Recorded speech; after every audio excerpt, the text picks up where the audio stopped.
God. Thank you so much, Katlego. Well, do you avoid seeing people because you would rather spend time on your phone or your smartphone or even the internet?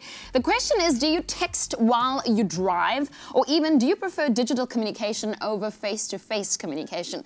Well, this morning we're straightening out some of those issues because, believe it or not, it is in our studio this morning, U.S. author Brad Huddleston. Welcome to the show. Thank you. It's an honor to be here. I can't believe this. I mean, we talk about this all the time. All of us on our smartphones, we're tweeting, we're on Facebook. Technology is so cool, but it's also so addictive. Why can't we just switch off our phones and become addicted to reading? Well, you can, but the technology is a lot more stimulating than a book. So we have to work at what we call the analog world, which is non-digital.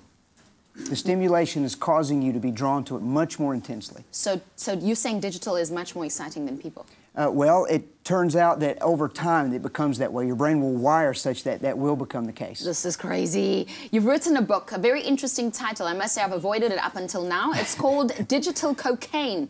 You compare digital addiction to cocaine use. Now, I have to ask you to tell me more about the book and also how you came to this connection. Well, when you look at the brain scans, and it's the neuroscience that talks about this.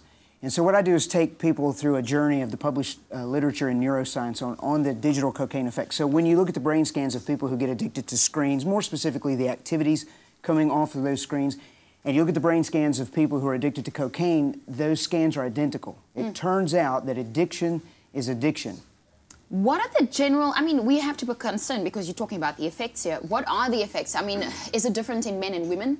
There is a difference. With men, it seems to be more cardio-driven, more stress-related, and even heart attacks, and then it can turn into full-blown digital burnout. With the ladies, it's more emotional in terms of depression and anxiety disorders. That's why we use so much emoticons, right? So I suppose so. I suppose so. Global statistics. I mean, you're from the US, you're in South Africa with your book. South Africa, where do we fit in with the rest of the world in terms of the digital addiction? I mean, I'm immediately thinking numbers. We're also on our phones all the time. Which country is the lowest and who rates the highest? Well, there are no firm statistics on who has the lowest and who has the least saturation. I'm sure that somebody will do that eventually. But ironically, it is not the US, it is Europe, and it is Iceland and the Netherlands. They have the highest saturation per capita. Now, they're small countries. But where does South Africa fit in? It's about 48% saturation of the internet in this nation. It's about 84% in the US, about 84% in South Korea. But you have to look at the population where the internet is. South Korea has by far the most problems because they have the fastest internet in the world, and they have a saying there that sleep is a waste of time. So they've had quite a bit of time to develop the technology, and so they have a lot of problems. In fact, they have 200 digital detox rehabilitation centers there, and China has 300. I haven't heard of any in South Africa, so immediately I'm asking, what advice do you have for people who think that they are a digital addict? I mean, I'm immediately thinking of children and their smartphones, how we limit time on the internet, how we ask them not to go on through the Wi-Fi. You're not allowed YouTube this week, or whatever it is. How do we become less dependent on technology? Well, the line that you're looking for is the anger.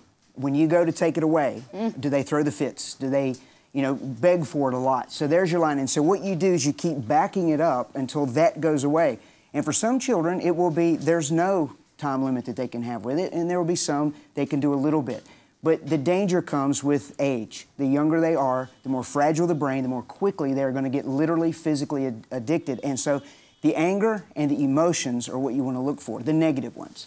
Tell me more about the book, Digital Cocaine. I mean, you wrote this whole book based on people's addictions. Were you an addict? I was. I have a computer science degree.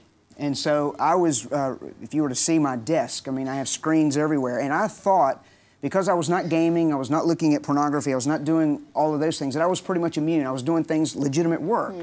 It turns out the brain does not distinguish content. The brain only knows you're stimulating it. So it doesn't matter if you have to do it for work or if you're doing high-intense first-person shooter games. You are going to stimulate the brain. You're going to release dopamine, which is a neurotransmitter that is the hook in the addiction. Brad, thank you so much for joining us this morning. Brad, all the way from the US, talking about his book, Digital Cocaine. You might want to switch off your smartphone and start reading his book. Let us know on our Facebook page. Yes, get on your phone. #Expresso Show. And let us know, are you addicted to digital? This is your Feel Good Breakfast Show. Here's more.